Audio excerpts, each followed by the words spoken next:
I forgot to mention last time that AuraChannelerChris, or should I say Wee Boy Chris, put a little smiley face at the end of the line. Now please read and review with your votes, please. Smiley face. So there you go. And now, we continue on to chapter 45. Alright, here we go. Okay, author's note. My god, this chapter is way longer than the others. It's because I was hearing Rockstar from Kirby 64, and I got so much energy. Yes, that was cheesy, I know. And we finally reached 100 reviews before chapter 50. Holy fuck, he wanted to... I swear 2 chapters ago he said his goal was to reach 100 reviews before chapter 100, right? So I guess his story was starting to blow up at this point. Fair enough.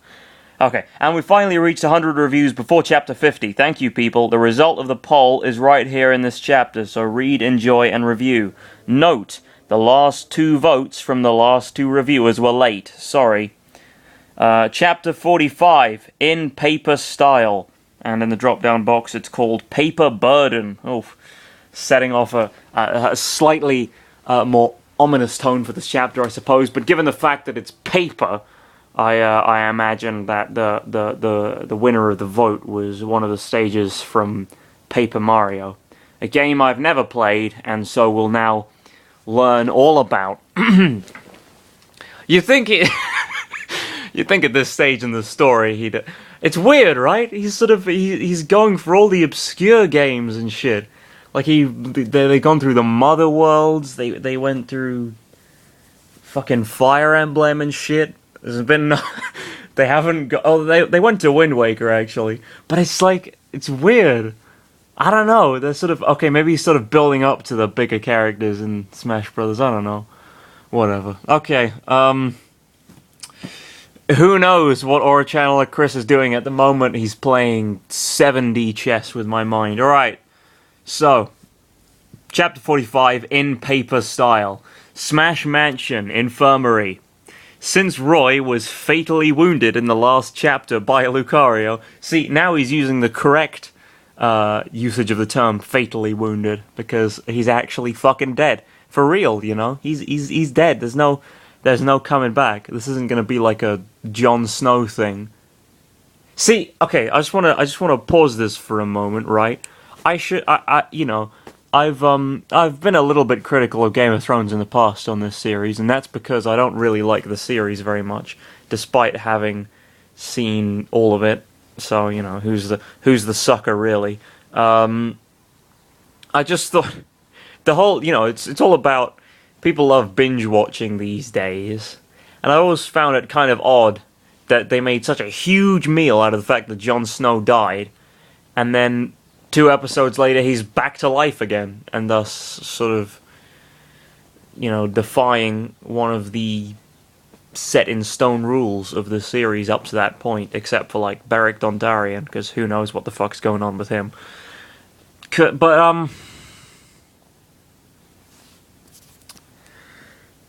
it's like, sure, you know, there was like a year-long gap in between Season 5 and Season 6, and everyone knew he was going to be coming back anyway, but it felt like a bit of a cop-out that he only spent 2 episodes being dead. You know, because it was such a huge thing, it happened right at the end of Season 5, it's like, his aborted character arc, you know? I mean, his character arc was an abortion anyway, but regardless, I don't know. I'm wasting time. I spent like 2 minutes talking about this fucking show. I don't know, the trailer for Season 7 came out the other day, and it looks cheesy as shit, but whatever. You'll all watch it anyway, won't you, Larry? Since Roy was fatally wounded in the last chapter by Lucario, there wasn't any choice left but to cover his whole body in bandages. All the Smashers were there with him, but Chris was kneeled to the right side of the bed. "Oh, I'm sorry. I'm so sorry, Roy. I swear this isn't going to happen again," Chris said, preoccupied. "Lucario, apologize now." "He started it," Lucario said with crossed arms. "He most certainly did not start it. I'm pretty sure the second he walked back in the fucking house, you just started beating the ever-living shit out of him for You know, just because he supposedly hurt Chris, even though you were watching and saw that Chris made a perfectly fine recovery, because he was able to fight in a fucking battle literally the next day. He's a fucking psychopath. He started it, Lucario said with crossed arms. Lucario? Fine, if you say so. Forgive me, Roy, Lucario said. Don't worry, Hold on. Hold on just one cotton-picking second, right? Don't worry, I deserve that in all matters, Roy said under the bandages. Now fuck this.